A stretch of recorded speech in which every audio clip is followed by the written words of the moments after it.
নমস্কার বন্ধুরা, সুস্বাদে তোমাদের সবাইকে স্বাগত। আজ তোমাদের সাথে আমি ঘরোয়া সামান্য কয়েকটা মশলা দিয়ে উচ্ছের একটা দারুণ স্বাদের রেসিপি শেয়ার করব।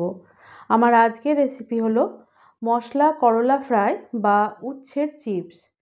তাহলে চলো দেরি না করে চটপট আজকের রেসিপিটা শুরু করে দিই। তো তার জন্য দেখো, এখানে আমি বেশ কয়েকটা উচ্ছে নিয়ে নিয়েছি। এখানে আমি কয়েকটা মাঝারি সাইজের উচ্ছে নিয়ে নিয়েছি। উচ্ছেগুলো আগেই ভালো করে ধুয়ে নিয়েছি। এখন এগুলোকে আমি কেটে নেব। তো উচ্ছেটার প্রথমে দুটো দিক আমি কেটে নিলাম। তারপর এগুলোকে আমি যেভাবে দেখাচ্ছি এভাবে গোল গোল করে কেটে নিতে হবে। খুব বেশি পাতলাও করব না, আবার খুব বেশি মোটা করেও কাটবো না। দেখো, এরকম মাঝারি সাইজের করে কেটে নিতে হবে। এখন উচ্ছের মধ্যে যে বীজগুলো আছে সেই বীজগুলোকে আমি বের করে নিয়ে ফেলে দেব। আর উচ্ছের জায়গায় তোমরা কিন্তু এই ভাজাটা করার জন্য করলাও ব্যবহার করতে পারো। সমস্ত বীজগুলোই ভালো করে বের করে নিয়েছি। এখন এই উচ্ছের মধ্যে কিছু মশলা দিয়ে দেব। তার জন্য প্রথমেই দিয়ে দিলাম হলুদের গুঁড়ো, দিয়ে দিচ্ছি কাশ্মীরি লঙ্কা গুঁড়ো, ধনে গুঁড়ো, দিয়ে দিচ্ছি গোলমরিচের গুঁড়ো। এখন এর মধ্যে দিয়ে দিলাম আমচুর পাউডার, দিয়ে দিচ্ছি পরিমাণ মতো নুন, বেশ কিছুটা পরিমাণ বেসন দিয়ে দিচ্ছি। এবার এর মধ্যে দিয়ে দিচ্ছি চালের গুঁড়ো। এই সমস্ত উপকরণগুলো দেওয়ার পর এখন উচ্ছের সাথে এই সমস্ত মশলাগুলো খুব ভালো করে আমি মিশিয়ে নেব।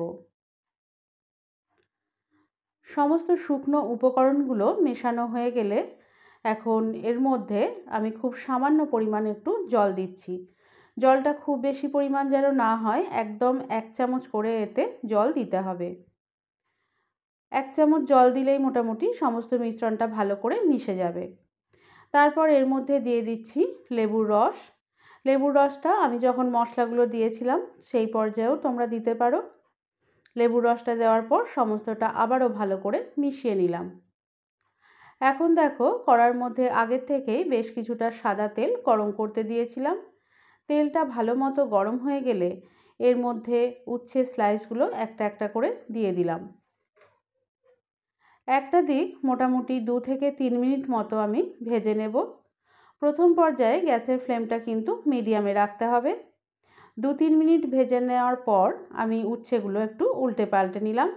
তারপর এটা দেখো, এরকম বাদামি রং ধরা পর্যন্ত ভেজে নিতে হবে। উচ্ছেগুলো যখন উল্টে পাল্টে নেবে সেই পর্যায়ে গ্যাসের ফ্লেমটা কিন্তু বাড়িয়ে দিতে হবে। সমস্ত উচ্ছেগুলো ভাজা হয়ে গেলে এগুলো তুলে নিলাম। বাকি উচ্ছেগুলো একইভাবে আমি ভেজে নেব। এখন এই উচ্ছেগুলো আমি একটা প্লেটের মধ্যে তুলে নিচ্ছি। গরম গরম ভাতের সাথে এই মশলা উচ্ছে ফ্রাই খেতে কিন্তু দুর্দান্ত লাগে।